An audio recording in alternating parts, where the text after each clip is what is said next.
Welcome to this video podcast. It was voted one of the best in the marketing research industry in 2019, also in 2020.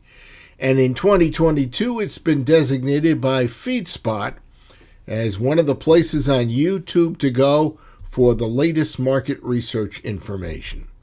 This is Research Business Daily Report. We're seen most Mondays, Wednesdays, and Fridays most weeks, presenting a news item that most likely has not been seen or heard much by you before. We do rely on viewers' support to maintain this ongoing series, and we'll tell you at the end of today's report what you might be able to do to help us. I'm Bob Lederer, and I'm in my 27th year as the respected voice in market research. Immersion President Scott Brown rejoins us today as he continues his explanation of how his particularly unique neuroscience company has executed its partnership with the most unusual of partners, the CIA. You're going to hear about Immersion's unusual research focus. It is quite different. Also, how Immersion is a very nice complement with some other well-known and well-used neuroscience techniques. And there's more. Stick with us. It's a pretty unique position that we're in, Bob, because we use Apple Watches and Fitbits and Bluetooth sensors that 30% of people already wear every single day, which means the kit, the gear required to do real-time neuroscience is already out there. Now, we've found a unique specialty in a handful of areas. The first is media and entertainment. The cost of being wrong is really high in movies and TV and music. Most of the content that's developed in that area is either canceled in the first 12 months, or in the case of music, it's only ever listened to by the band and their mom. And so finding a way to predict a hit in TV, movies, and music is kind of a superpower. So we found great traction there. At the same time, because we can do neuroscience anywhere in real time using watches that people already have, we can start to do really weird things. Like we have a large CPG company that uses our technology to measure their product's use in the shower. Could never do that with facial coding or EEGs or MRIs. We have people who use us to measure the experience of standing in line at a theme park, measuring 2.5 hour, 3 hour movies in the dark, because that observer effect goes away when somebody's just wearing their Apple Watch. There's a way through our system where someone can just hold their finger over the camera lens on the back of their phone, and we can capture enough cardiac data to be able to make a reasonable measurement. So you don't really need a smartwatch, provided you're using Immersion for asynchronous content. Now, what I mean by that is a creator has a new ad that they've developed. They can send it to 35 people, much like they would a survey. They click a link, it installs the app on their phone, and then they watch the app on the phone in their time, rather than trying to schedule it all at once. So asynchronous.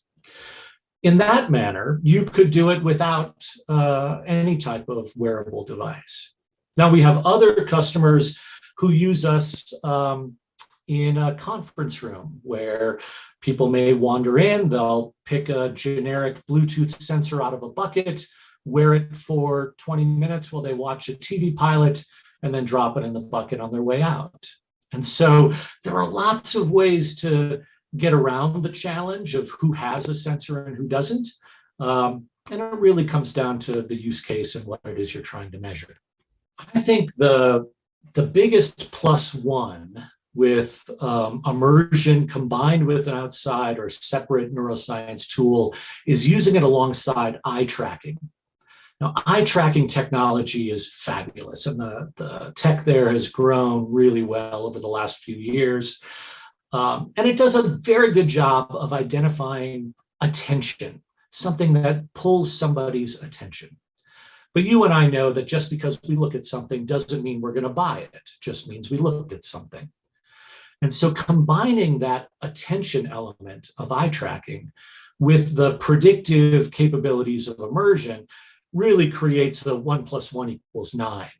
So we see this done a lot in shopper studies where people will have eye tracking gear and ask someone to wear a smartwatch as they wander through a hardware store. And from that, you can really get some fabulous data for a market researcher. I'd be remiss if I didn't ask you, what's it like working with the CIA? Well, I wish I could answer that question, Bob. That's probably all I'll say. That wraps up this edition of the Research Business Daily Report for today and for this week.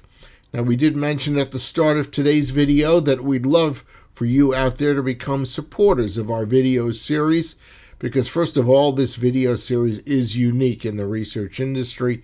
We cover a lot of important and information that is for you, new and educational, and in many cases, instructional.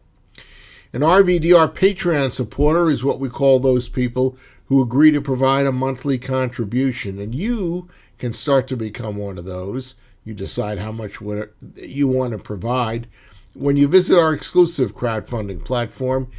It's located at patreon.com/RBDR. Whatever level of support that you choose to provide us, well, we say thank you in advance. We hope you've had a good research day, and this has been a profitable but brief research week, whether you're employed on the vendor, supplier, or client camp. Enjoy this upcoming weekend. Join us again on Monday, and until then, please stay safe.